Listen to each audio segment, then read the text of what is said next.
আমার বাপের বাকি আমি দিতে পারবো না। তুই আমার বাপের বাকি দিছস না, আমার বাপের কাছ থেকে নিবি।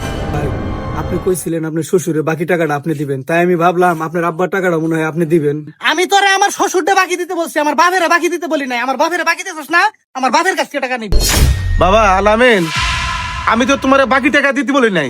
বাকি টাকা দিতে বলো না, ঠিক আছে, তাহলে দোকানদার আমার কাছে এটা আছে কে? ও দেখছ, ছেলে হান ব্যাংকে চাকরি করে আর হুস নাই, দোকান খালি মুসুর মুসুর করে খালি বাই খান সুদ দাও না।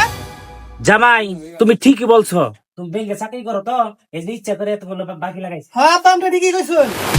দেখছি আমি ব্যাংকে চাকরি করি, না এর মুসুর মুসুর করে বাই খাইতেছে। আর তোরে কই হুন, আমার শ্বশুর যা বাই খাইছে সব টিটে আমি দিব, কিন্তু আমার বাপে যে বাই খাইছে একটা টাকা আমি দিবা পারবো না। এই বেতন পাই আইরাই বিকালে তোরে নিয়ে দিয়ে যাইতাছি। কি কইছি বুঝছ? আমি গেলাম গা। ঠিক আছে ভাই। কাকা আপনি তো সকালে কিছু খান না, রুটি খান, খান ডায়াবেটিসের জন্য।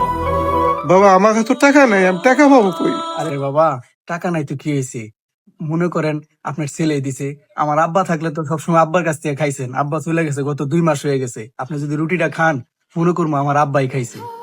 আর কাকা শোনেন, পাওনা টাকার জন্য আপনার আর চিন্তা করতে হবে না। আপনার যখন সময় হয় ধীরে ধীরে আপনার টাকাটা আমাকে দিয়ে। আব্বা, ওই যে জায়গাটা দেখতেছেন, এই জায়গাটা পুরাটাই আমি আপনার মেয়ের নামে বায়না করছি। কালকে রেস্ট অফিসে যাবো, যাই হেরে আপনি বলেন যে এটা কলা করে আলাইবেন। হ্যাঁ জামাই, এটা তো ভালো কথা, আমার মেয়ের নামে জমি দিবা, তাহলে তো অবশ্যই যাইতে হবে। তাহলে চলেন। আচ্ছা চলো। স্যার স্যার ওই আলামিন, ওই যে স্যার আলামিন, এই যে। তোর নামে আলামিন, তুই বলে টাকা দিছ? কিসের টাকা? কিসের টাকা বুঝো না চান্দু? তুমি যে একজনের 2 কোটি টাকা লোন পাওয়ানোর কথা কইয়া 10 লক্ষ টাকা ঘুষ খাইছো, কাগজপত্র দিছো সব ভুয়া, ব্যাংক তোমার নামে মামলা করছে। চলো থানায় যাই, ঠ্যাঙ্গারি দিলেই বুঝবা। স্যার তাহলে আমি এখন যাইগা। স্যার কিছু নিয়ে মামলাটা এখানে শেষ করে দেওয়া যায় না? হাট মিয়া, আপনি মাথা টুপি দিছেন আবার ঘুষা দেন।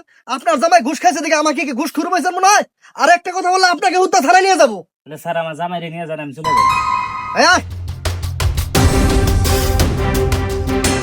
বাবা আলামিন, আরে চাচা আপনি কে? আমি ওনার বাবা। আপনি ওনার বাবা?